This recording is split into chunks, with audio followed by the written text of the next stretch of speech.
चक्षुरुन्मीलितं येन चक्षुरुन्मिलितं येन तस्मै श्री गुरुवे नमः। तस्मै श्रीगुरुवे नमः।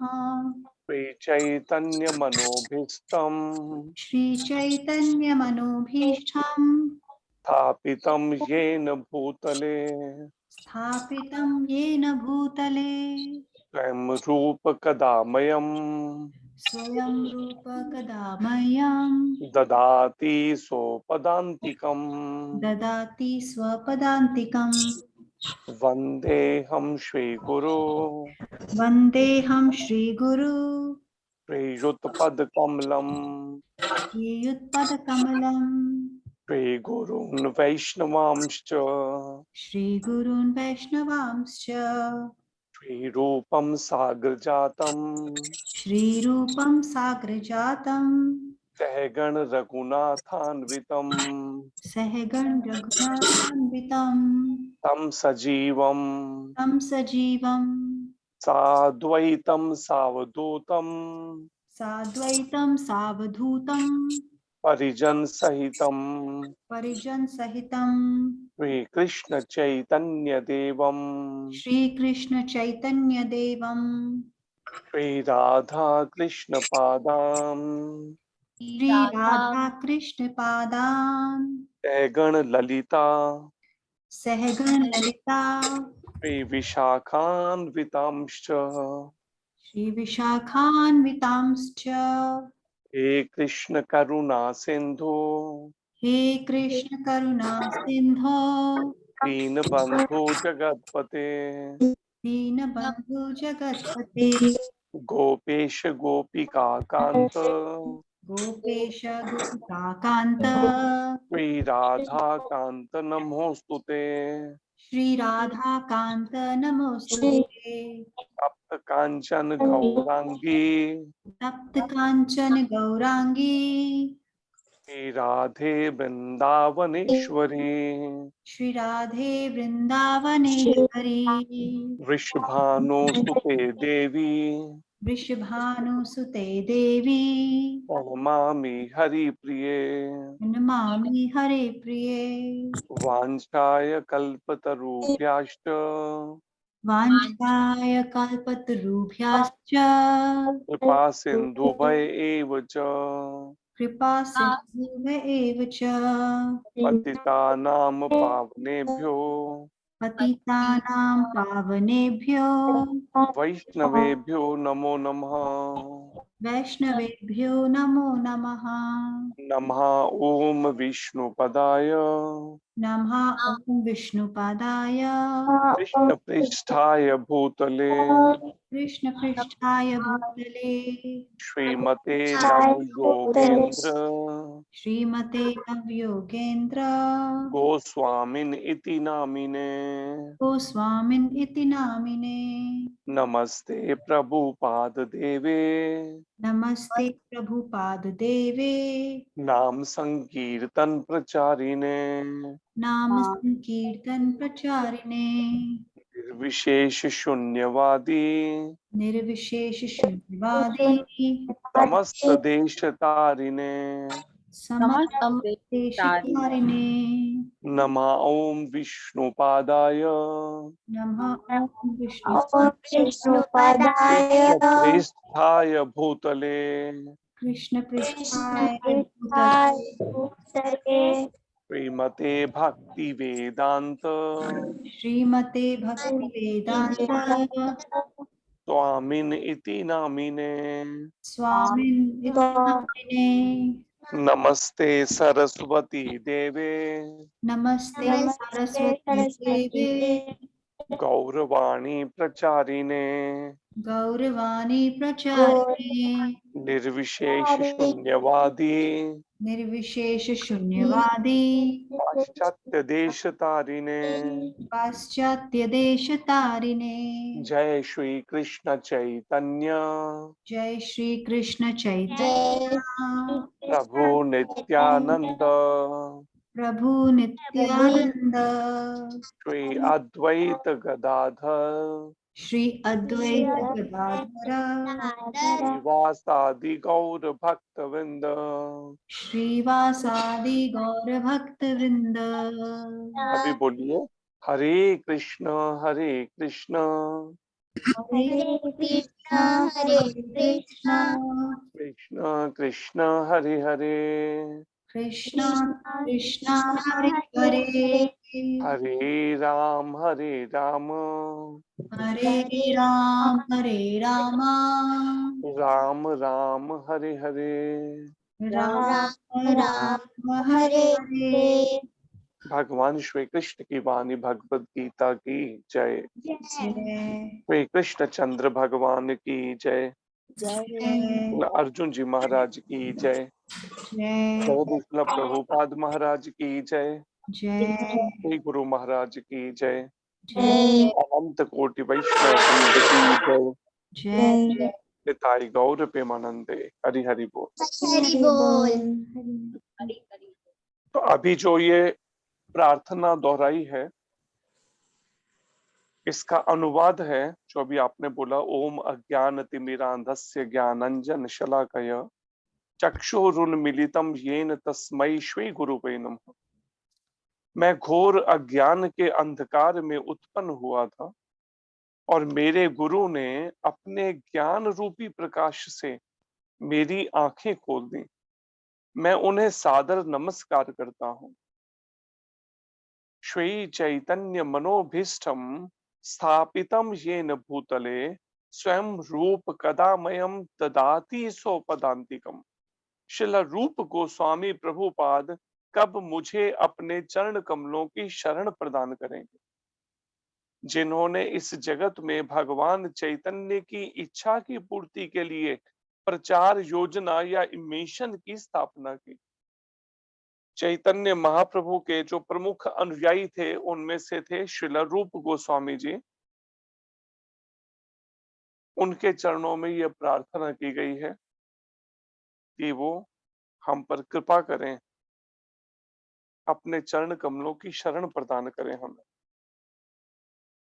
वंदे हम श्री गुरु श्री युत पद कमलम श्री गुरुम वैष्णवांश्च श्री रूपम साग्र जातम सहगण रघुनाथान्वितम तम सजीवम साद्वैतम सावधूतम परिजन सहितम श्री कृष्ण चैतन्य देवम श्री राधा कृष्ण पादान सहगण ललिता श्री विशाखान्वितांश्च।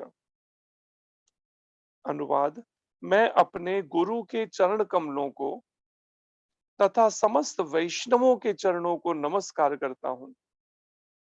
मैं श्रील रूप गोस्वामी तथा उनके अग्रज, उनके बड़े भाई सनातन गोस्वामी एवं साथ ही रघुनाथ दास, रघुनाथ भट्ट, गोपाल भट्ट एवं श्रीला जीव गोस्वामी के चरण कमलों को सादर नमस्कार करता हूँ।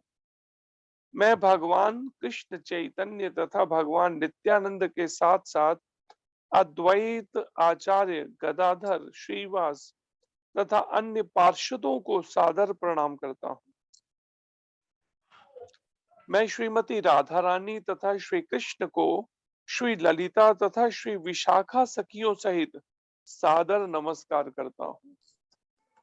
हे कृष्ण करुणा सिंधु दीन बंधो जगतपते गोपेश गोपिका कांत श्री राधा कांत नमोस्तुते।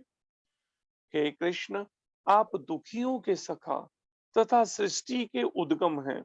आप गोपियों के स्वामी तथा राधा रानी के प्रेमी हैं।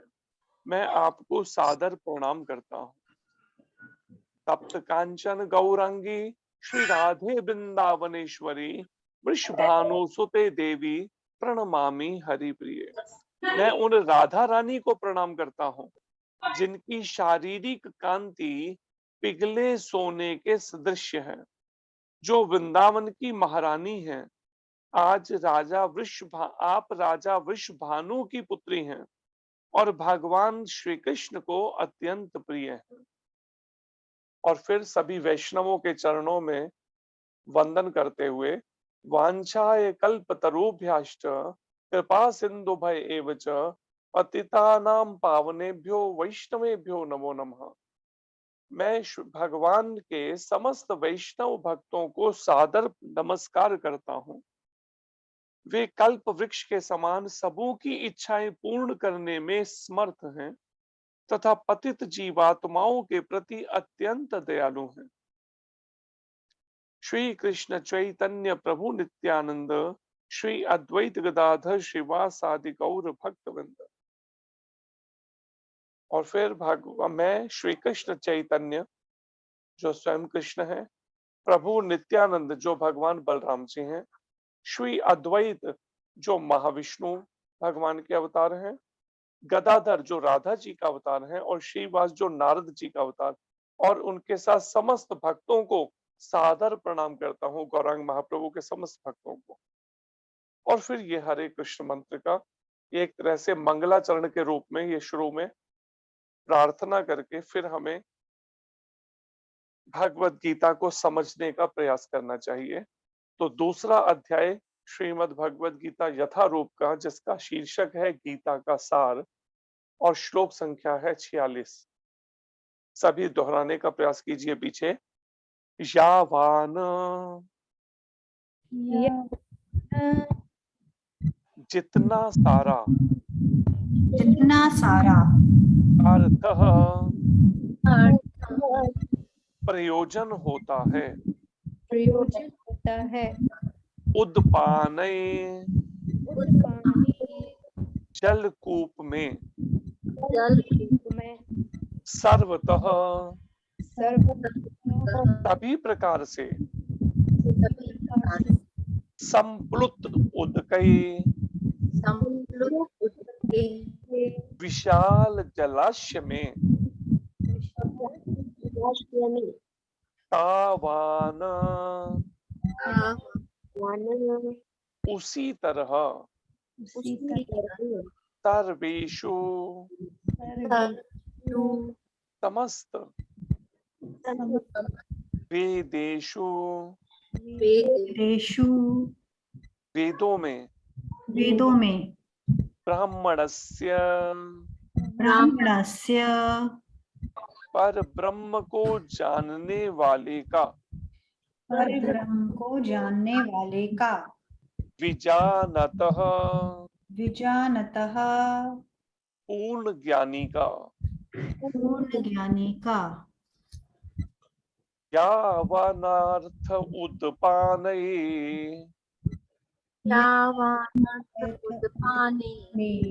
सर्वतः संप्लुतोदकये सर्वतः संप्लुतोदके तावान् सर्वेषु वेदेषु तावान् सर्वेषु वेदेषु ब्राह्मणस्य विजानतः ब्राह्मणस्य विजानतः यावनार्थोद्पानये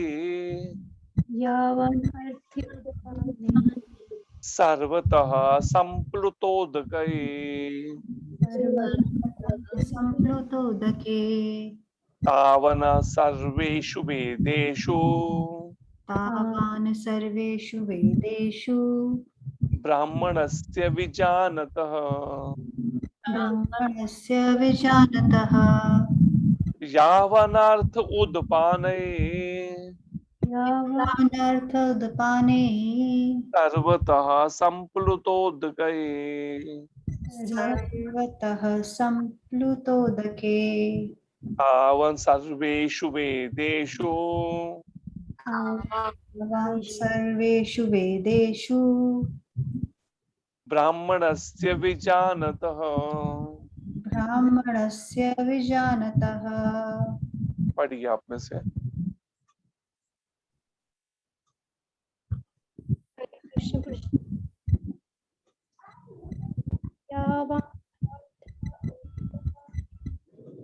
सर्वतः संप्लुतोदके तावान् सर्वेषु वेदेषु ब्रह्मणस्य विजानीतः। हरे कृष्ण। हरे कृष्ण। हरे ठीक, कृष्ण और प्रभु। बोलो। हरे कृष्ण जी।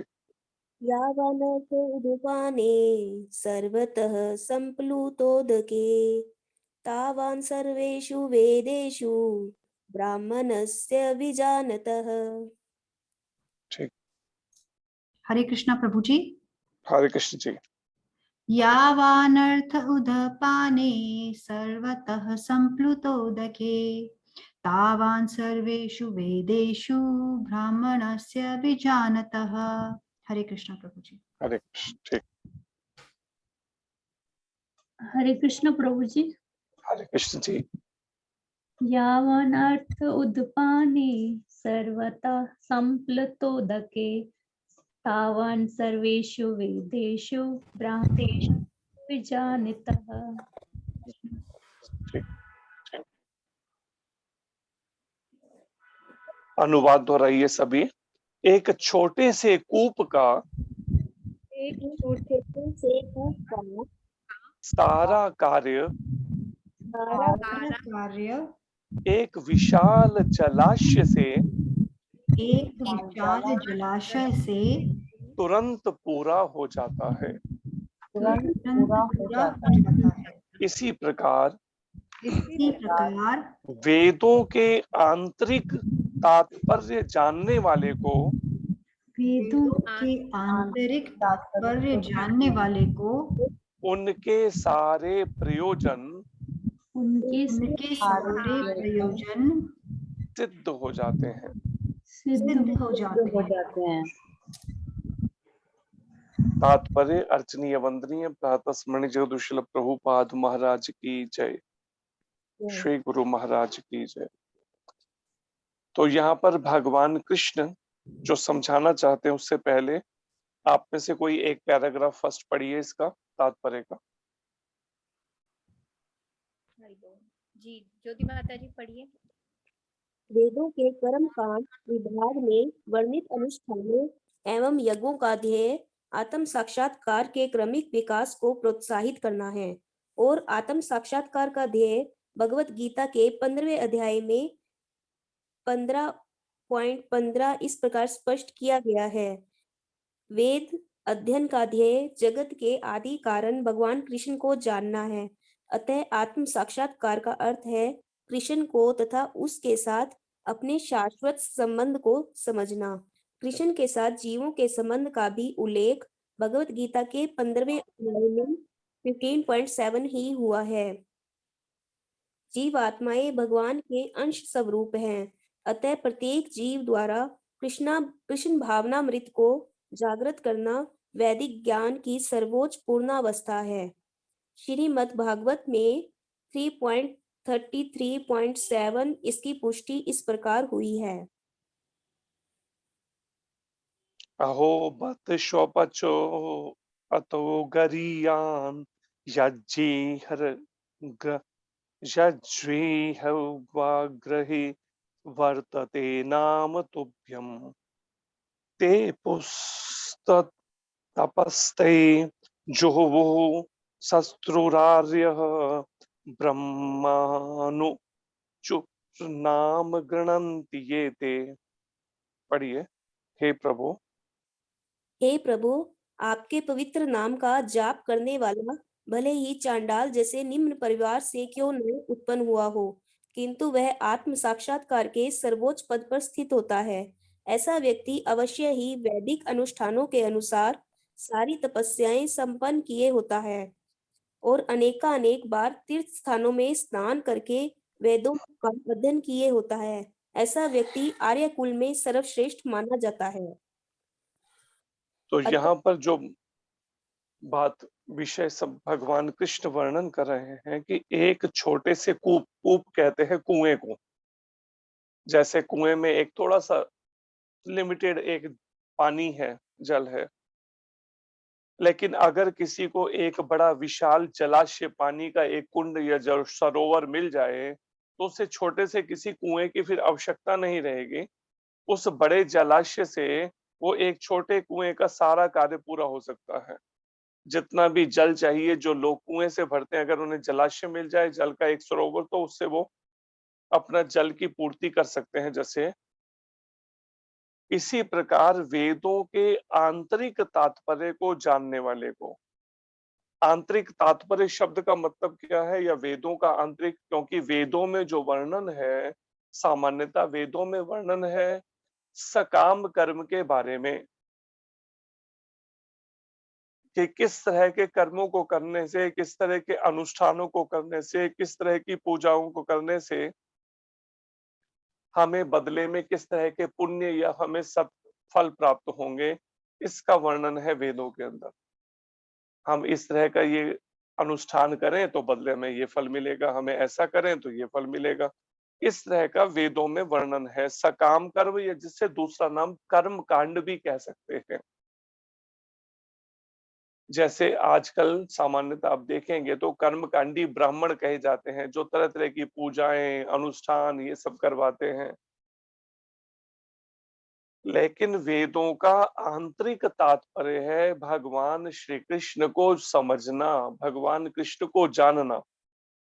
इसलिए भगवान कहते हैं वास्तव में वेदों का ऊपरी देखने में अर्थ लगता है कि सकाम कर्म या कर्म कांड के बारे में बता रहे हैं वेद, लेकिन वास्तव में वेदों को का उद्देश्य है किसी जीवात्मा को सकाम कर्मों के माध्यम से उनको पाप कर्मों से अलग करते हुए सत्कर्म या पुण्य कर्म करते हुए उनको धीरे धीरे आध्यात्मिक जीवन में ऊपर उठाना मकसद है वेदों का।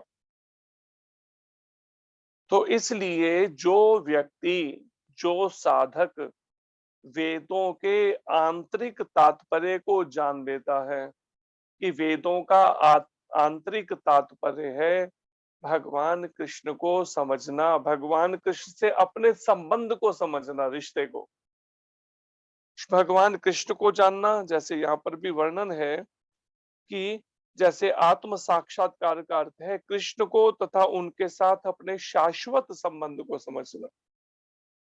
अब ये समझना क्या है, हमें पता चल गया ठीक है कृष्ण भगवान है और कृष्ण, हम भगवान कृष्ण के अंश हैं, तो ये हमारा एक शाश्वत संबंध है अंश और अंशी का। तो अब इससे ज्यादा और क्या करना है जानकर, लेकिन नहीं, हमें व्यवहारिक रूप में फिर होना पड़ेगा। मन वाणी कर्म से, जैसे मन की आदत है हर समय सोचते रहने की, मैं और मेरे के बारे में, शरीर के बारे में, परिवार के बारे में, कपड़ों के बारे में, खाने सोने के बारे, मन को लत पड़ गई, आदत पड़ गई इस तरह का ही सोचते रहने की। या फिर लोगों की बातों पर कभी ईर्ष्या द्वेष में, या कभी कोई भी बात हम कोई सुन लेते हैं, बस उसको बार बार मन सोचना शुरू कर देता है। इसका मन मतलब क्या है, इसका मतलब है हमने अभी तक मन को ये प्रैक्टिस, ये अभ्यास नहीं कराया कि केवल कृष्ण के बारे में ही मुझे सोचना है, अन्य बातों को अनसुनी कर देना, बिल्कुल सुनना ही नहीं। जैसे संत कहते हैं, ऐसे जिसका उदाहरण दिया है हंस का। हंस के सामने दूध और पानी अगर मिलाकर डाल दिया जाए तो हंस क्या करता है, गुरु महाराज कहते हैं वो दूध दूध पी जाता है और पानी पानी छोड़ देता है। अब विचार कीजिए, आप कितनी भी कोशिश करें दूध पानी को अलग ऐसे नहीं कर पाएंगे, लेकिन उसकी चोंच ऐसी है जो दूध पी जाती है पानी छोड़ देती है। कैसी अजीब सी कैसी चोंच है ये उसके। ठीक ऐसे ही जैसे हंस दूध और पानी में से दूध दूध केवल ग्रहण कर लेता है, पानी पानी छोड़ देता है उसमें से, ठीक ऐसे ही जो आध्यात्मिक जीवन के साधक हैं या भक्त हैं, वो इस भौतिक जगत में रहते हुए केवल आध्यात्मिक जो विषय पर, जो भगवान से संबंधित जो बात है उसको तो ग्रहण करते हैं, और बाकी भगवान से हटकर कोई भी और भौतिक चर्चा हो, फिल्म हो, कोई गाने हो, कुछ हो, वो ऐसे लगता है उन्हें जैसे कुछ उन्हें सुना ही नहीं। ऐसा अभ्यास उनका हो जाता है, इतनी पकड़ हो जाती है उन्हें इंद्रियों पर, अपने कानों पर और अपने इंद्रियों पर। तो विचार कीजिए, ऐसा अभ्यास पूरा करने के लिए कितना समय और लगेगा हमें। इसलिए इसका तरीका क्या है, प्रभुपाद जी कहते हैं इसका सबसे आसान तरीका है अपनी इंद्रियों को बार बार कृष्ण की ओर मोड़ो, कृष्ण में की सेवा में लगाओ। आंखें मिली हैं, ठीक है, इस तरह से करो कि हर थोड़ी देर में कृष्ण का दर्शन, हर कमरे के अंदर भगवान कृष्ण की, रसोई में, किचन में, जगह जगह भगवान कृष्ण की तस्वीर लगी हो। सेवाएं करते हुए, घर के काम करते हुए बीच बीच में भगवान कृष्ण की ओर नजर उठा के देखना और उसी समय ऊंची आवाज में हरे कृष्ण मंत्र शुरू कर देना। बताइए क्या कठिन है ये?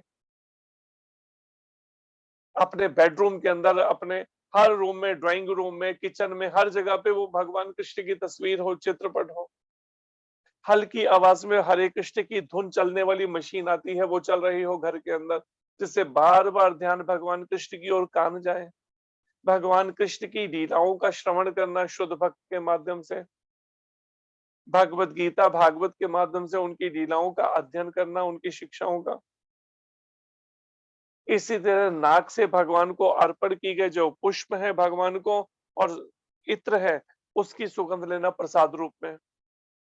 जीभ से भगवान के केवल नामों का, भगवान की लीलाओं का ही गुणगान करना और भगवान को अर्पण पर महाप्रसाद ही केवल ग्रहण करना। उस प्रसाद के अलावा और कुछ नहीं खाना, बिना भगवान को भोग लगी कोई चीज नहीं लेना। इस तरह से त्वचा से भगवान की सेवा में इस स्किन को, इस त्वचा को लगाना। इस तरह से जब हम बार बार अपनी पांचों इंद्रियों को कृष्ण की सेवा में लगाते हैं तो परिणाम क्या होता है? धीरे धीरे धीरे धीरे करते होता क्या है, ये मन भी कृष्ण के ही चिंतन में लग जाता है। अगर अभी हमारा मन भगवान कृष्ण का चिंतन नहीं कर पा रहा, इसका मतलब अभी हमारी दिनचर्या में, साधना में अभी कमी है कि हम कृष्ण भगवान की प्रसन्नता से भगवान कृष्ण को सेंटर में रख के अपनी सारे दिन की एक्टिविटीज नहीं कर रहे, इसीलिए मन का चिंतन नहीं हो रहा। मान लिया चलो पिछले सालों के बहुत सारे मन में रिकॉर्डिंग्स पड़ी हुई हैं, चिंतन पड़े हैं, लेकिन अब तो अभ्यास कर ही सकते हैं ना इस रिकॉर्डिंग का, बड़ी लगन के साथ लगकर। उदाहरण इसका है परीक्षित महाराज को। अब देखिए श्रीमद् भागवतम के अंदर ये वही परीक्षित महाराज हैं, भले ही थोड़ी देर के लिए उनको दैवी इच्छा से कह लीजिए या कुछ ऐसा कि कलयुग के प्रभाव से उनसे गलती हो गई, एक ऋषि के गले में मरा हुआ सर्प डाल दिया, लेकिन अगले ही पल जैसे ही वो सावधान सचेत हुए, कितनी लगन से वो लग गए। अब सोचिए आध्यात्मिक विषय को, भगवान कृष्ण को जानने में, कि 7 दिन 7 रातें एक ही आसन पर बैठे रहे, भूखे प्यासे बिना सोए हुए। अर्थात अपनी इंद्रियों को इतनी लगन के साथ कृष्ण की ओर मोड़ दिया, कृष्ण की कथाओं को सुनने में, श्रवण में। परिणाम में मन में जो पिछले जितने भी प्रिंट थे, जितनी भी यादें थी, वो इस 7 दिन 7 रातों के श्रीमद् भागवत के श्रवण करने से पिछली सारी स्मृतियां जो है वो एक तरह से धूमिल हो गई, नष्ट हो गई, भूल गए, वो याद ही नहीं रही। इस बात को समझना है। अगर मन लगता है बहुत बलवती है, बार बार मुझे वही पास्ट की पुरानी पाप कर्मों की, अपराधों की सोच में ले जाता है, तो मुझे इस मन को पूरी लगन के साथ लगा देना पड़ेगा फिर कृष्ण की ओर। जिसके लिए गुरु महाराज जो एक उदाहरण देते हैं कि एक परिवार, पति पत्नी और उनका एक बच्चा था, 6-7 साल, 8 साल का। अब वो परिवार रह रहा था, तो अचानक पत्नी बीमार पड़ी, काफी इलाज करवाया, लेकिन वो ठीक नहीं हो पाई और उसकी मृत्यु हो गई। अब घर में केवल 2 ही मेंबर रह गए, पति रह गया और उसका बेटा रह गया। अब रोज सुबह से उठकर उसने बेटे को तैयार करना, उसको स्नान करा के, उसको स्कूल की ड्रेस पहनाना, उसको उसका ब्रेकफास्ट रेडी करना, उसको स्कूल भेजना, फिर अपनी तैयारी करना, फिर वापस आके फिर बच्चे को संभालना। बहुत परेशान हो गए। एक दिन अपने ऑफिस में सिर पकड़ के बैठा हुआ था। उसके दोस्त ने आके पूछा, भाई पहले तो तुम बड़े ठीक ठाक प्रसन्न लगते, खुश लगते थे, अभी क्या हो गया? एक दिन, कुछ दिन से मैं देख रहा हूँ तुम्हारे चेहरे पर बड़े तरह के भाव, बड़ी उदासी जैसी, एक निराशा जैसी है जीवन की। तो उसने बताया इस तरह से मेरी पत्नी का देहांत हो गया, तो अब बच्चे को भी संभालूं, अपने भी देखूं, क्या क्या करूं मैं काम। तो उसने उनको क्या किया, उसके ऑफिस के उस मित्र ने उसको एक मंत्र दिया, एक जिन को वश में करने का। जैसे भूत और प्रेत होते हैं, ऐसे जिन भी होते हैं। और कहा इस जिन को तुम जो भी काम बताओगे सब काम करेगा। उसे लगा चलो अच्छा है, इस बहाने से चलो मेरा कुछ तो बोझा कम होगा। अब शाम को आया तो उसने कहा चलो करके देखते हैं। जैसे ही मंत्र बोला तो सामने एक विशाल काय जिन प्रकट हो गया और हाथ जोड़ के कहता है मेरे लिए क्या हुक्म है मेरे आका। अब इस व्यक्ति ने क्या किया, उसको काम बताने शुरू किए, किचन का काम, घर का काम, कपड़े ये सब धोने हैं, ये बताता चला गया वो भी अपना।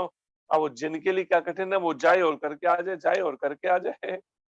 कुछ ही क्षणों में वापस लौट आया। वो सारे जब घर के काम खत्म हो गए, उसने कहा अब कोई काम नहीं। तो वो कहता ना, वो जिन कहता है काम तो मुझे देना पड़ेगा, अगर मुझे काम नहीं दोगे तो मैं तुम्हें खा जाऊंगा। अब वो घबरा गया सुन के, उसने कहा ये क्या मुसीबत वाल ली। अब सेवा तो बात छोड़ा, अब तो अपनी चिंता लग गई, ये तो मेरे को ही खाने की बातें करता है। बड़ी मुश्किल से उसको रात भर एंगेज करके रखा कामों में, और सुबह जब ऑफिस पहुंचा तो दोस्त ने पूछा क्यों, अब तो सब ठीक है ना। तो कहता ठीक, या तो एक नई मुसीबत मोल आई, वो तो जिन मेरे को ही खाने की बातें करता है। तो उसने फिर एक युक्ति बताई उसके कान में, कहा ऐसा करना आपकी बात। शाम को गया तो जिन प्रकट हो गया, कहते मेरे लिए क्या हुक्म है मेरे आका। इसने काम बताने शुरू किए, 1 2 3 4 10 20 50 जितने घर के काम थे सारे खत्म करे। अब फिर आगे खड़ा हो गया, क्या हुक्म है। उन्होंने कहा ऐसे करो, जंगल में जाओ और एक ऐसे बांस को ढूंढ के लाओ जिसमें 108 गांठें हो, 108 गांठें। अब वो गया, सारे जंगल छान मारे और एक बांस ढूंढ के ले आया 108 गांठों वाला। उसके लिए क्या कठिन। अब लिया है तो पूछा अब क्या हुक्म है मेरे आका। उसने कहा बाहर आंगन में जाके गड्ढा खोदो और इस बांस को गाड़ दो। वो गया, झट से उसने गड्ढा खोदा, बांस को गाड़ दिया। अब आके कहता बताइए मेरे क्या। कहता अब ऐसा करो, इस पे चढ़ो उतरो। जैसी ये बात गई, अब इस पे चढ़ो उतरो, अब उसने कान पकड़ दिए। उसे ये तो काम खत्म होने वाला ही नहीं है। इसलिए गुरु महाराज कहते हैं इस कलयुग में जो हमारे मनों की स्थिति है, इस मन को भी अगर हम चाहते हैं इस जन्म और पिछले जन्मों के सारे विकार, जितने भी दोष, जितने भी मन में इस तरह की वासनाएं हैं, अगर वो सब नष्ट हो जाए पूरी तरह से, मेरा मन एकदम शुद्ध हो जाए, तो उसके लिए क्या करना होगा, इस 108 गांठों का जैसे बांस है वैसे ही 108 मनके की माला में लगातार मन को घुमाना होगा। हरे कृष्ण कृष्ण कृष्ण हरे हरे, हरे राम राम राम हरे। उसमें एंगेज करना होगा। फिर ये नहीं है कि थोड़ी देर किया फिर छोड़ के बैठ गए। तो हम कितनी बार जानबूझकर समय दे रहे हैं, पहले छोड़, उसके बाद कहते हैं जी ये मन वश में ही नहीं होता। ये मन भगवान में लगता ही नहीं, भगवान के दर्शन ही नहीं होते, कुछ अनुभव ही नहीं होता। लेकिन विचार करें 24 घंटे में कितना कितना समय हम और कार्यों को दे रहे हैं जो कृष्ण भक्ति से हटकर है। सर ये भी एक बार विचार करके देख लीजिए, अपने आप आंसर मिल जाएगा। तो यहाँ पर यही बात का वर्णन है प्रभुपाद जी कह, और फिर भगवान कृष्ण कहते हैं वेदों के आंतरिक तात्पर्य जानने वाले को, जो वेदों का अंतर में उसमें जो आंतरिक तात्पर्य है कि वास्तव में वेद भगवान के, श्री कृष्ण की भक्ति बताते हैं, उसके उनके सारे प्रयोजन सिद्ध हो जाते। फिर अलग अलग उसे कुछ भी और प्रयोजनों को पूरा करने की, मुझे ये प्राप्ति हो जाए वो प्राप्ति, बहुत फिर अलग अलग आवश्यकता नहीं पड़ती उनको कुछ मांगने की। या जैसे गुरु महाराज या प्रभुपाद जी कहते हैं, अगर किसी के पास $1,00,000 आ जाएं, क्या उसे $10 की जरूरत पड़ेगी। विचार कीजिए, स्वाभाविक है नहीं, क्योंकि $1,00,000 में ऐसे कितने ही $10 हैं। ठीक इसी तरीके से जो भी सकाम इच्छाएं हमारे मन में हैं, जो भी काम और कामनाओं ने मन में हमारे डेरा डाल रखा है, वो सब ऐसी हैं जैसे $10। और श्री कृष्ण प्रेम का प्राप्त होना ये ऐसा है जैसे $1,00,000।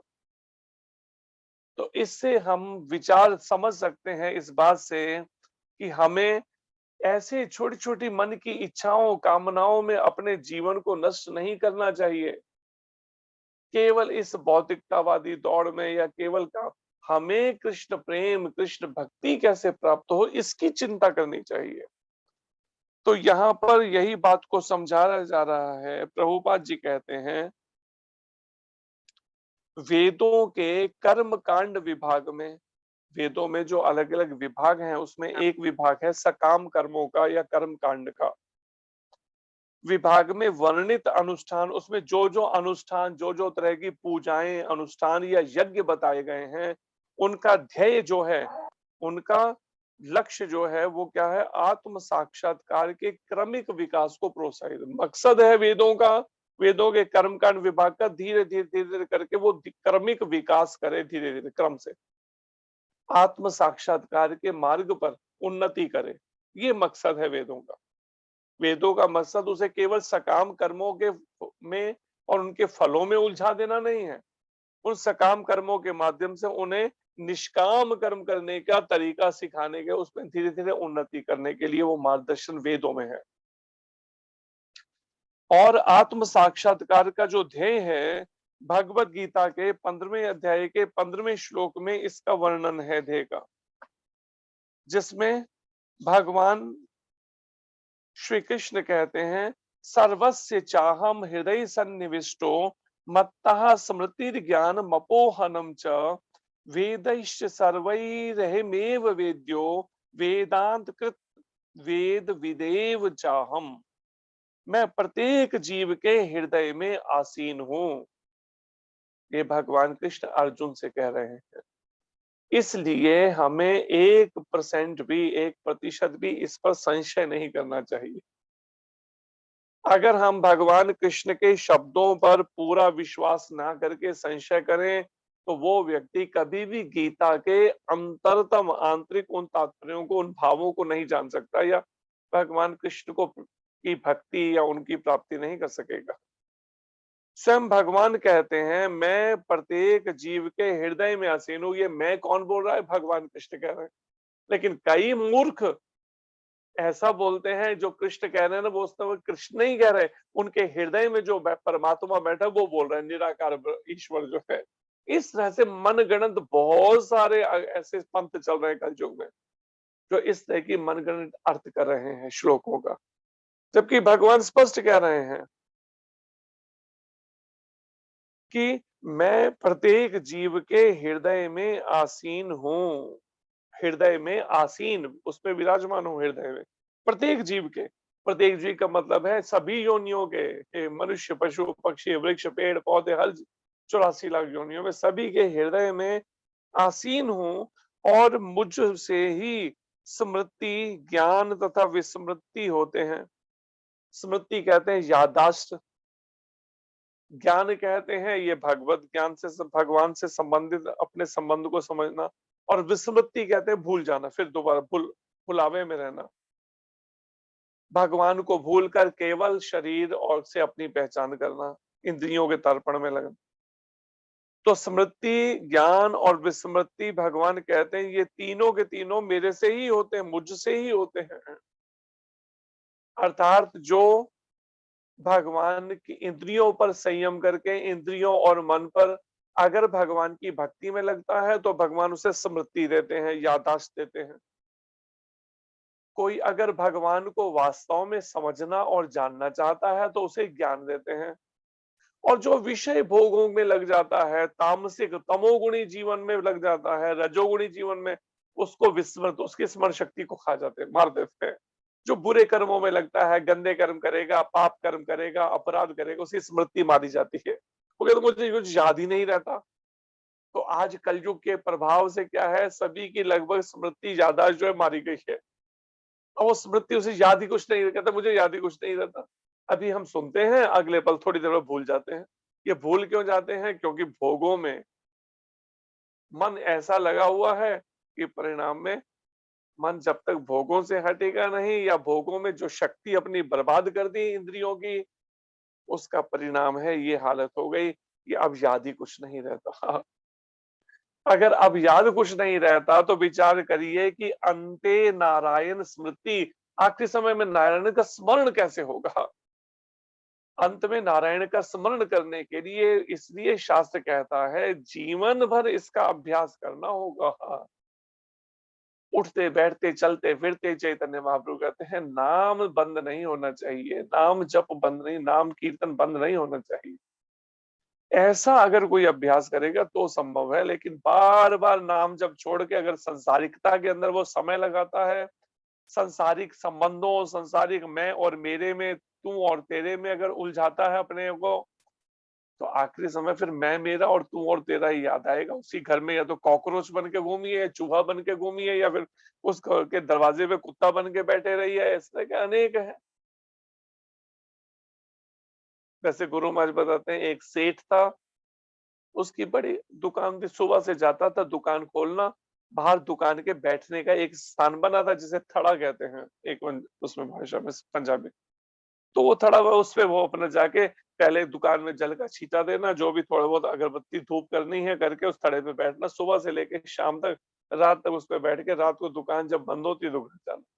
अब वो सालों से उसका यही नियम था। भक्ति वक्ति तो छोड़िए, वो बस इसी में ही, उसका दुकान में ही आसक्ति थी। अब बेटे बड़े हो गए, बेटों की शादियां हो गई, बेटे भी काम संभालने लगे, बाप फिर भी अपना आके हड्डी बैठना, जो आम अपने दुकान के उस पे बैठना, बाहर के हिस्से पोर्शन में। अब कुछ समय के बाद में बाप की मृत्यु हो गई। अब मृत्यु हो गई तो आसक्ति दुकान में थी, अपने कर्म जैसे थे उस कर्मों के अनुसार उसे शरीर मिला बकरे का। अब बकरे का शरीर लेके उसने क्या, उसकी आसक्ति वहां होने से अब वो दुकान के आसपास ही मंडराता रहे। अब बेटों ने काम संभाल लिया, बाप जब मर गया तो परिणाम में बेटे कहाँ जाने, वो कौन है क्या नहीं है, वो तो उसको भगा दे डंडा उठा के। अब वो दिन में तो वहां रह ना सके, लेकिन रात को जब दुकान बंद हो जाए तो दुकान का वो बाहर का हिस्सा जहां वो बैठता था, उस थड़े पे पूरी रात भर बैठा रहे, मोह के कारण।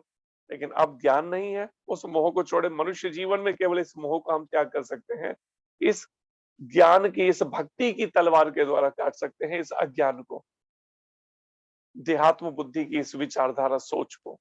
लेकिन अब शरीर बदल गया तो और 84 लाख योनियों में किसी भी शरीर में इस मोह से, आसक्ति से बाहर नहीं निकला, ऊपर उठा जा सकता।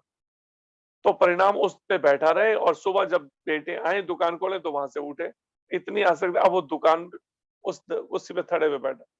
एक दिन उसे बहुत भूख लगी थी, तो उसी की दुकान में सारा माल भरा था, उसके समय का कमाया हुआ।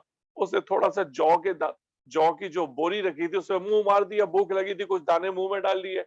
बेटे ने देख लिया, बेटे ने उठाया डंडा और मार मार के अधमरा कर दिया। अब बुरी हालत कर दी मार मार के। लेकिन अब उसको क्या पता कि ये मेरा अपना ही बाप है जो अब बकरे की योनि में बैठा रह रहा है, वो जीवात्मा वही है। लेकिन शरीर बदलने से अब पहचान ही नहीं कर सकते। तो इसलिए यहाँ इस बात को समझना चाहिए, भगवान जो कहते हैं, ऐसे में स्मृति और ज्ञान देने वाला अगर मैं हूं तो विस्मृति देने वाला भी मैं ही हूं। इसलिए अगर तुम भोगों में लगोगे तो तुम्हें सारा ज्ञान, सारी स्मृति जो है वो गायब हो जाएगी, उस समय विस्मृति भूल जाएगा सब। मुख्य रूप से भगवान से अपना संबंध भूल जाएगा, रिश्ता। और जब भगवान से हम अपने संबंध को भूल जाते हैं तो हमें क्या रिश्ते हैं, ये मेरी पत्नी है, ये मेरा पति है, ये मेरे बच्चे हैं, मेरा घर है, मेरा मकान, ये मेरी दुकान, ये मेरी गाड़ी, ये मेरा बंगला, बस यही सब में दिमाग घूमता है। क्यों? क्योंकि असली रिश्ता भूले तो नकली संबंधों में मन फंस गया जाके। अब वो मोह बन गया, उनमें छूटता ही नहीं वो मोह। इसलिए अगर हम चाहते हैं हमारी स्मरण शक्ति ठीक रहे, हमें ठीक से ज्ञान रहे, भगवान से अपने रिश्ते का स्मरण रहे 24 घंटे, कि मैं भगवान का नित्य दास हूं, जीवेर स्वरूप है कृष्णेर नित्य दास, मैं भगवान कृष्ण का नित्य दास हूं, मैं राधा रानी की नित्य दासी हूं। इस भाव में जब मन स्मरण रहेगा तो उसे ज्ञान कहते हैं। और विस्मृति है बिल्कुल संभूली, तो मैं ही वेदों के द्वारा जानने योग्य हूं। कौन कह रहे हैं? मैं ही, स्वयं कृष्ण कह रहे हैं। फिर ये लोगों का मनगढ़ंत बातें करना, वो उनके अंदर परमात्मा बोल रहा है, वो निराकार ईश्वर बोल रहा है, ऐसे फालतू अपराध ऐसे लोगों से सुनना भी नहीं चाहिए जो ईश्वर के रूप को ही नहीं मानते। एक तरह से ये उनका अपमान करना ही तो हुआ।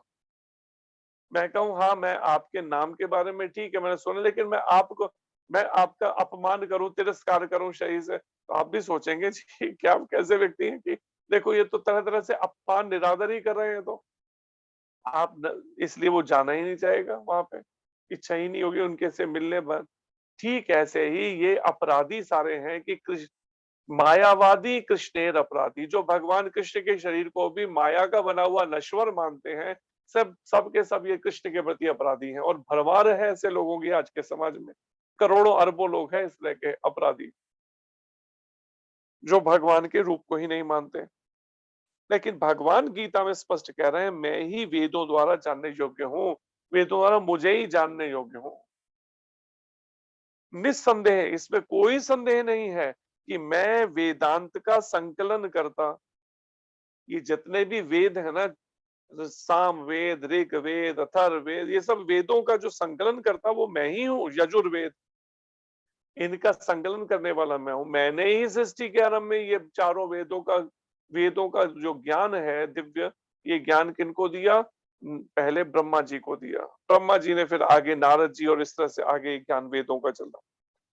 तो संकलन करता तो मैं ही हूं, तथा समस्त वेदों का जानने वाला हूं। सारे वेदों का जानने वाला भी मैं ही हूं, भगवान कृष्ण कह रहे हैं। तो ठीक इस बात को यहाँ पर कोट कर रहे हैं प्रभुपाद जी की 15वें अध्याय के 15वें श्लोक में बताया, वेद अध्ययन का ध्येय है जगत के आदि कारण भगवान कृष्ण को जानना।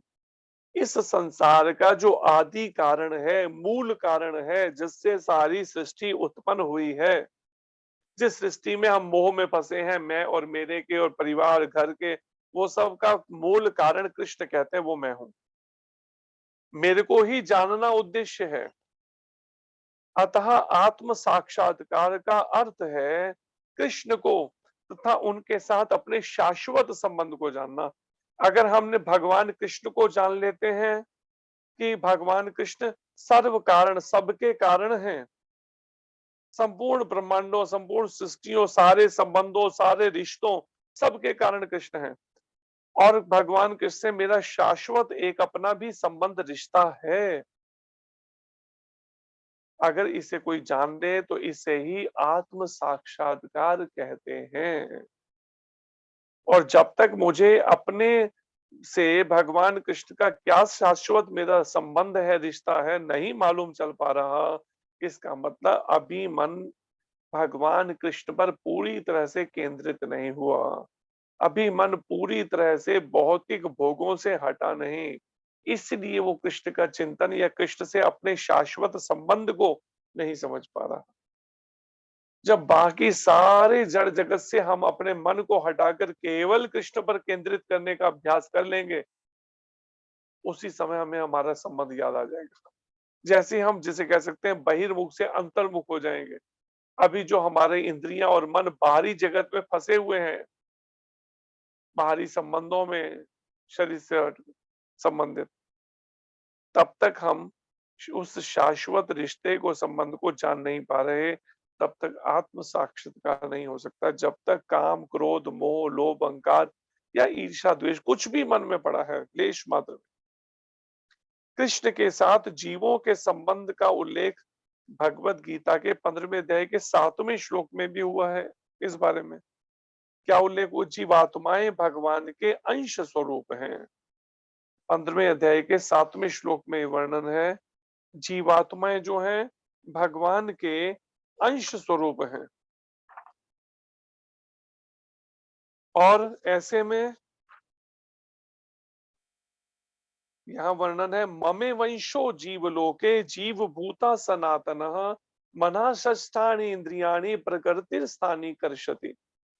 इस बद्ध जगत में सारे जीव मेरे शाश्वत अंश हैं। इस संसार को क्या क्या है? इस बद्ध जगत, अर्थात ये संसार, ये जगत जो है, यहाँ पे सब जो है जीव यहाँ पर जेल के अंदर कैद किए गए हैं, सबके सब अपने अपनी इच्छाएं और कर्म फलों के आधार पर। और लेकिन सारे जीव भगवान कहते हैं मेरे शाश्वत सदा रहने वाले अंश हैं। ये भगवान से सीधा हमारा रिश्ता है, एक कि शाश्वत अंश है। बद्ध जीवन के कारण वे छहों इंद्रियों से घोर संघर्ष कर रहे हैं। और बद्धावस्था हमारी कैसी है? बद्धावस्था किसे? कि हम पांचों इंद्रियां, आंख, नाक, कान, जीभ, त्वचा और छठी सूक्ष्म इंद्रिय मन, इन 6 इंद्रियों से घोर संघर्ष कर रहे हैं। बार बार हम चाहते हैं कि हमें मुक्ति के मार्ग पर हम उन्नति करें, भक्ति के मार्ग पर उन्नति करें, मन भगवान के चरणों में लग जाए, लेकिन इंद्रियां और मन फिर घूम घूम के फिर भोगों की तरफ जाते हैं। और जिनमें मन भी सम्मिलित है। ये बात यहाँ पर कही जा रही है 15वें अध्याय के 7वें श्लोक में। और जीव अतएव प्रत्येक जीव द्वारा कृष्ण भावना अमृत को जागृत करना वैदिक ज्ञान की सर्वोच्च पूर्ण अवस्था है। फिर प्रभुपाद जी कहते हैं प्रत्येक जीव, ये नहीं कहा हिंदू मुस्लिम सिख ईसाई कुछ नहीं, ब्राह्मण क्षत्रिय वैश्य शूद्र ब्रह्मचारी गृहस्थी वानप्रस्थ। कहते हैं कई बार गृहस्थी लोग, हम तो गृहस्थी हैं जी, जब कोई बात करो हम तो गृहस्थी हैं जी। अरे गृहस्थी हैं, गृहस्थी का मतलब क्या लाइसेंस ले रखे कि हाँ हमें भागवत प्राप्ति ना करके केवल इसी नरकों में पड़ या बार-बार भोगों में ही गिरते रहना। कोई बात करो हम तो गृहस्थी हैं जी। मतलब गृहस्थी को सारी जो भक्ति करना है वो केवल सन्यासी या ब्रह्मचारी के लिए, गृहस्थी के लिए तो केवल भोग करना रह गया। तो यहाँ पर बताया है कि प्रत्येक जीव द्वारा कृष्ण भावना अमृत को जागृत करना, अपने हृदय में कृष्ण भावना अमृत, कृष्ण भावना से भावित होकर या भगवान कृष्ण को केंद्र में मध्य में रखकर या भगवान कृष्ण की प्रसन्नता के लिए सारे कार्य करना, ऐसी भावना कि जो कृष्ण के लिए हर कार्य हो, ये जागृत करना वैदिक ज्ञान की सर्वोच्च पूर्ण अवस्था है। जो वैदिक ज्ञान है, वेदों में बताया गया जो ज्ञान है, उसकी सर्वोच्च पूर्ण अवस्था तो ये है। सामान्यतः कर्मकांड का या सकाम कर्मों का वर्णन है, लेकिन उद्देश्य है सर्वोच्च पूर्ण अवस्था तक पहुंचना वैदिक ज्ञान की, जो क्या है, कृष्ण को और कृष्ण से अपने शाश्वत संबंध को समझना। यह है सर्वोच्च पूर्ण अवस्था। और श्रीमद् भागवत के 3रे स्कंद में भी वर्णन है कि हे प्रभु, आपके पवित्र नाम का जाप करने वाला भले ही फिर चंडाल जैसे निम्न परिवार से क्यों ना उत्पन्न हो, जो सोचते हैं ना हम तो ब्राह्मण हैं जी, हम तो क्षत्रिय हैं जी, हम तो शूद्र भी क्यों ना हो, लेकिन पवित्र नाम का निरंतर जप करता है, अभ्यास करता है जप करने का, किंतु वह आत्म साक्षात्कार के सर्वोच्च पद पर स्थित होता है। अगर आपके पवित्र नाम का जाप करता है, वो चंडाल परिवार या निम्न परिवार में उत्पन्न हुआ भी, तो इसका मतलब है वो आत्म साक्षात सर्वोच्च सबसे ऊंचे पद पर है आत्म साक्षात्कार के। उसको केवल शूद्र नहीं समझना चाहिए एक सामान्य व्यक्ति, ये अपराध होगा। ऐसा व्यक्ति अवश्य ही वैदिक अनुष्ठानों के अनुसार सारी तपस्याएं संपन्न किए होता है। और ऐसा व्यक्ति चाहे शूद्र परिवार में क्यों ना जन्म हुआ हो, लेकिन सारी वैदिक अनुष्ठानों के अनुसार जितनी भी सारी तपस्याएं हैं उसने संपन्न की होती हैं पूर्व जन्मों के अंदर। और अनेक बार तीर्थ स्थानों में स्नान करके वेदों का अध्ययन किए होता है। अनेक बार तीर्थ स्थानों में जा जाके स्नान करके वेदों का उसने अध्ययन किया होता है। ऐसा व्यक्ति आर्य कुल में सर्वश्रेष्ठ माना जाता है। जो आर्य कहते हैं ना, आर्य का मतलब जो सभ्य लोग हैं, ऐसा समाज जो ब्राह्मण या सभ्य है, जिसको वास्तव में भगवान और भगवान से संबंधित इस ज्ञान को समझने में जिनका रुचि है, जो मुक्ति के मार्ग पर चल रहे हैं, ऐसे आर्य कुल के लिए यहाँ पर। और मुख्य बात क्या है, किसके लिए बात कही जा रही है? जो अनेकानेक तीर्थ स्थानों का स्नान करके वेदों का अध्ययन किए होता है। और जो आर्य कुल में सर्वश्रेष्ठ है कौन? जो भगवान कृष्ण को और उनसे अपने शाश्वत सदा रहने वाले संबंध को समझता है। पढ़िए आखिरी पैराग्राफ जल्दी से।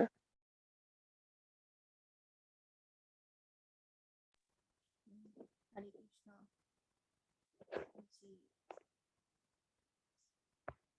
जो माता जी पढ़ना चाहते हैं हैंड रेज करिए अपना प्लीज, या अनम्यूट करिए अपने आप को।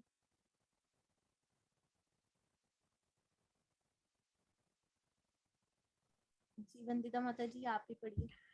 हरे कृष्णा प्रभु जी। हरे कृष्ण जी।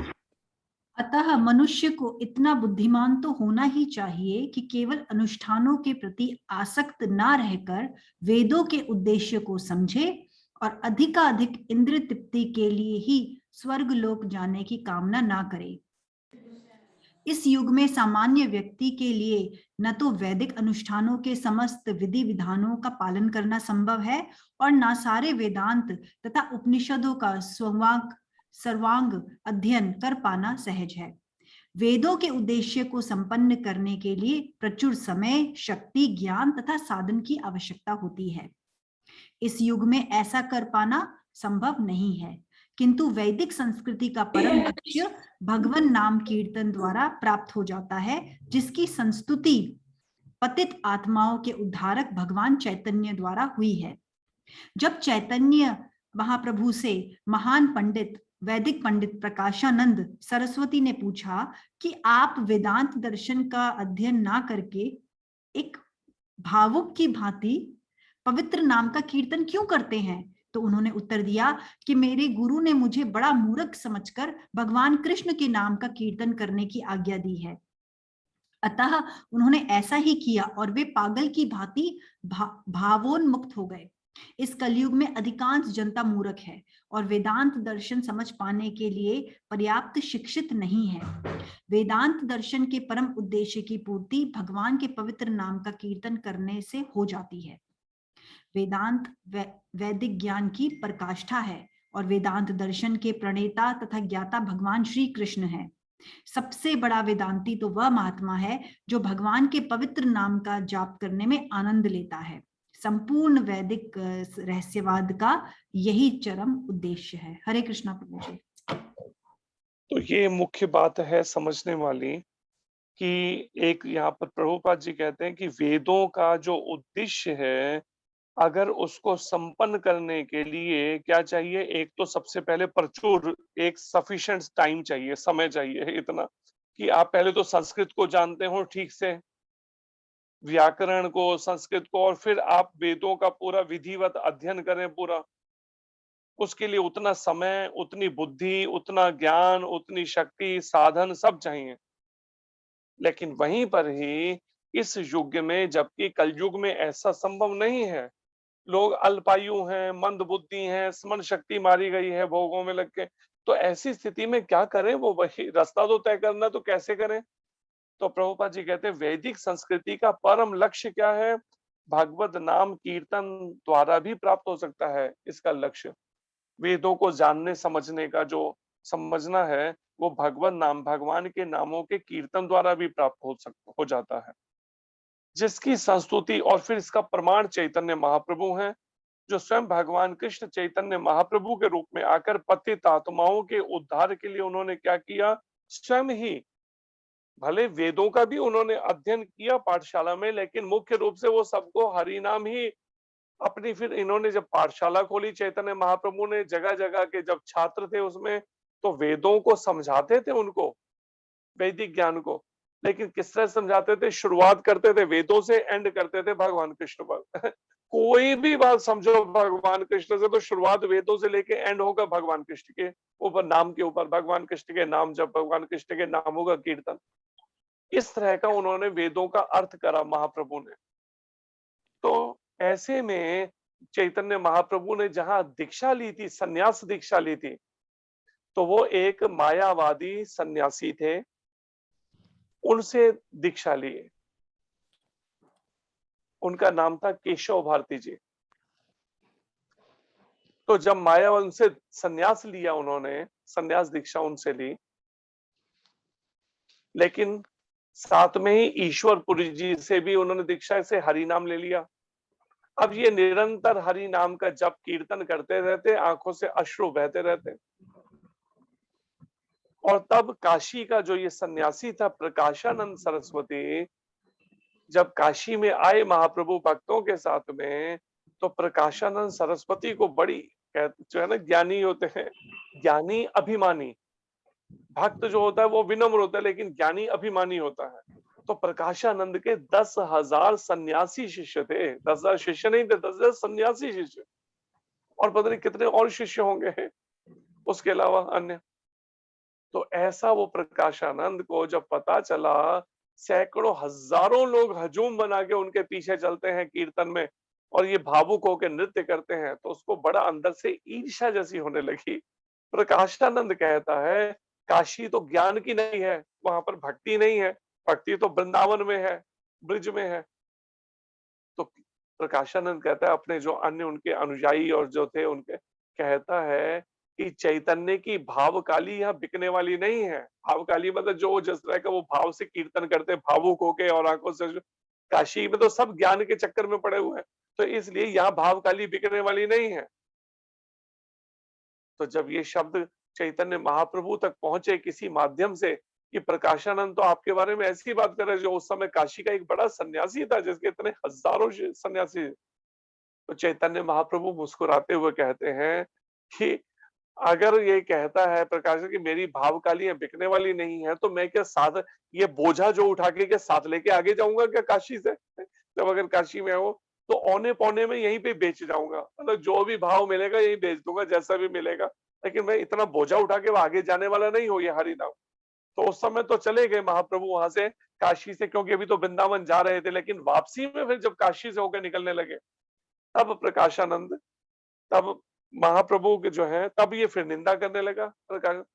तो चैतन्य महाप्रभु के एक अनुयायी थे, ब्राह्मण था, उसको बड़ा दुख लगा इस बात में। तो उन्हें पहले भी कहा था कि प्रभु इस पर कृपा करने के लिए भगवान चुप रहे थे, लेकिन अब उसने क्या करा, उसने बिना महाप्रभु से अनुमति लिए अपने यहाँ न्योता दे दिया, आमंत्रण दे दिया उस प्रकाशानंद को अपने शिष्यों के साथ, इधर महाप्रभु को भी कर दिया।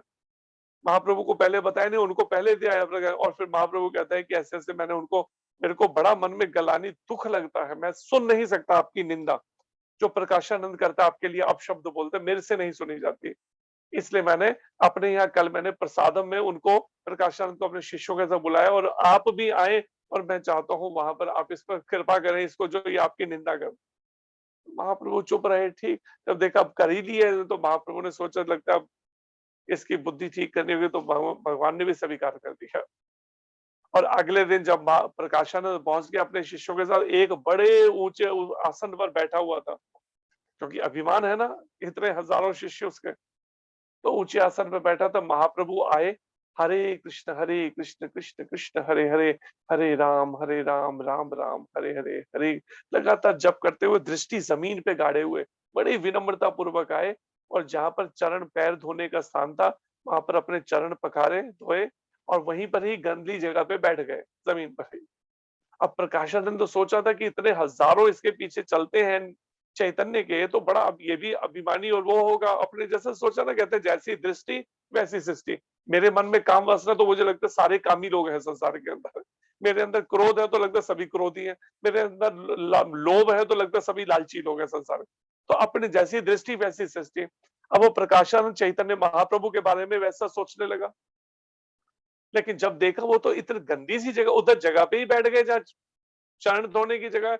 अब प्रकाशानंद को सहन नहीं हो रहा, भगवान के चारों ओर से एक ऐसा ऑरा जैसा प्रभाव उसे लग रहा है कि तेज जैसा, कि जैसे साक्षात नारायण ही आ गए हो सभा में, ऐसा प्रकाशानंद को लगा।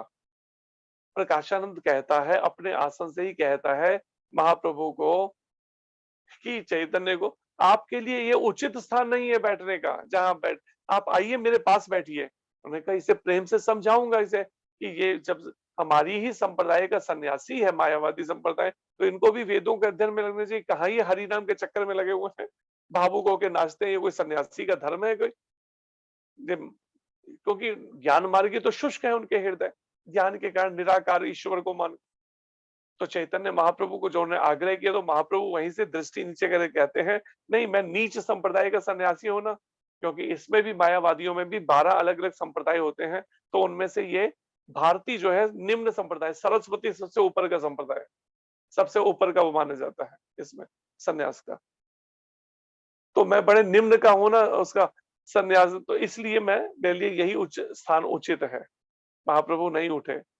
अब उससे जब नहीं रहा गया, तो वो उठ के आया अपने आसन से, भगवान को पकड़ के उठाया और साथ में लेके बड़े विनम्रता पूर्वक कहता, आप चलिए, आपके लिए ये उचित नहीं, आप वहां बैठिए। अपने पास बैठा के फिर प्रेम से समझाने लगा भगवान को। भगवान बड़े विनम्र, दैन्य, मतलब दीनता के अपने भाव में है।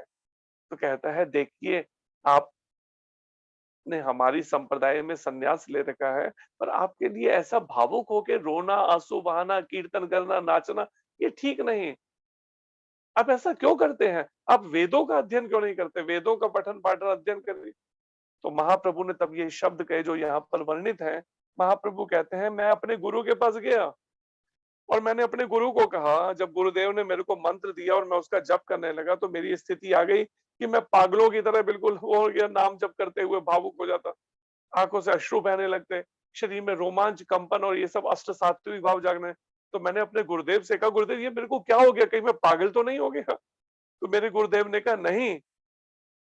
तो महाप्रभु जानबूझ के कहते प्रकाश के, मैंने अपने गुरुदेव से कहा मुझे वेदों को समझना है, आप कृपा करके मुझे वेद समझाइए। तो मेरे गुरु ने कहा तू बड़ा मूर्ख है, इसलिए वेद तेरे लिए समझ के नहीं है, तो केवल इस भगवान कृष्ण के नामों का कीर्तन कर, इतने से ही तेरे को पूर्ण हो जाएगा, ज्ञान हो जाएगा, मोक्ष मिल जाएगा, मुक्ति हो जाए।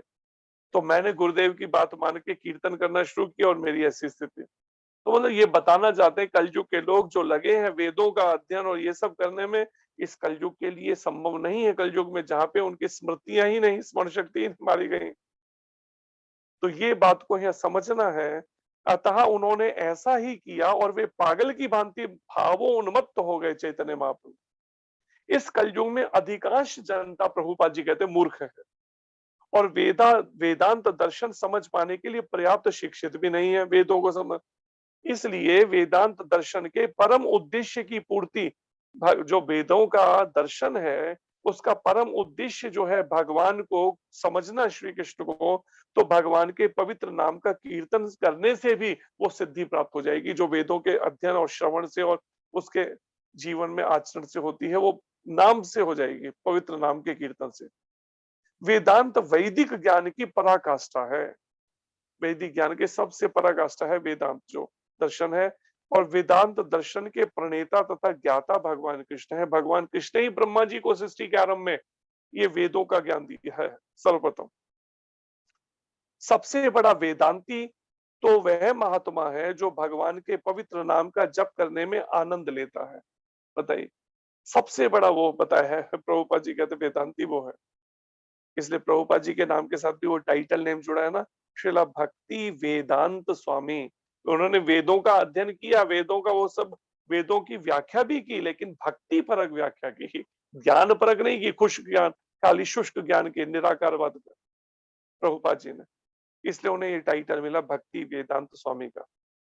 संपूर्ण वैदिक रहस्यवाद का यही चरम उदय, जितना भी ये वेद है उनका जो रहस्य रूप में सार है, उस वेदों में समझने योग्य जो ज्ञान की पराकाष्ठा वो यही है कि वास्तव में भगवान कृष्ण को और उनसे अपने संबंध को समझना, उसका सबसे सुगम तरीका है भगवान के पवित्र नामों का कीर्तन। नाम गाने सदा रुचि, कीर्तनिया सदा हरि। और जो पवित्र नाम के जप में आनंद लेता है, समझो सबसे बड़ा महात्मा वही है, प्रभुपाद जी कहते हैं।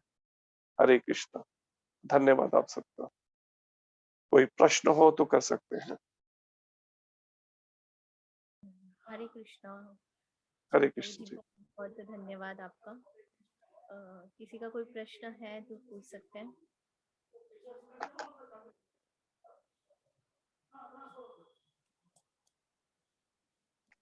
प्रभु जी इतना डिटेल में आप समझाते हैं कि हमारे प्रश्न ही नहीं होते।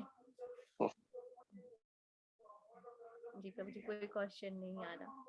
अगर प्रश्न नहीं होते तो फिर कोशिश करके निरंतर नाम जप भी होना चाहिए ना। अगर निरंतर नाम जप नहीं होता और मन फिर संसार में और उन सब में मैं और मेरे और तू और तेरे में जाता है, इसका मतलब फिर क्या है? इसका मतलब है कि मन ने अभी तक बदमाशी नहीं छोड़ी है, इसका मतलब ये है। इसलिए मन की ये जो लत पड़ गई है ना, गंदी आदत इस जड़ जगत का चिंतन की, ये छुड़ाने के लिए निरंतर हरि नाम की प्रैक्टिस करनी ही पड़ेगी, अभ्यास करना होगा बार बार। जी प्रभु जी। सभी मेरे पीछे दोहराइए। नमः ओम विष्णुपदाय नमः ओम पदाय कृष्ण प्रेष्ठाय भूतले कृष्ण पृष्ठाय भूतले श्रीमते नव योगेंद्र गोस्वामिन इति नामिने गोस्वामिन इति नमस्ते प्रभुपाद देवे नमस्ते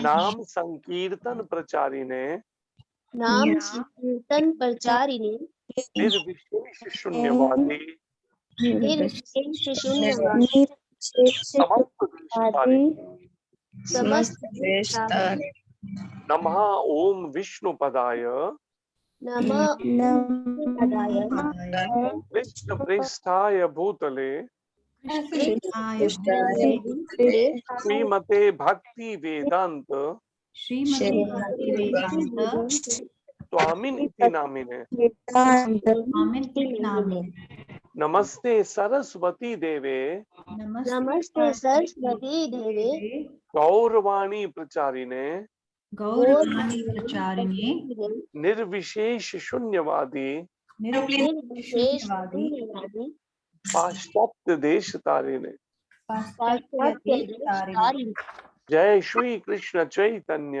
जय श्री कृष्ण चैतन्य प्रभु नित्यानंद प्रभु नित्यानंद श्री अद्वैत गदाधर श्री अद्वैत गदाधर श्रीवासादि गौर भक्त वृंद श्रीवासादि भक्तवृंद।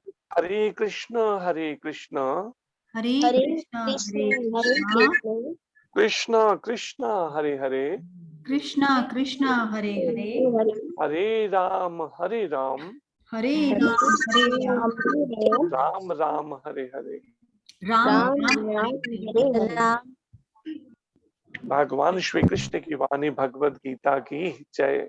श्री कृष्ण चंद्र भगवान की जय। जय जगदुशील प्रभुपाद महाराज की जय। जय श्री गुरु महाराज की जय। जय अनंत कोटि वैष्णव वृंद की जय। जय आप सबकी जय। हरे कृष्ण।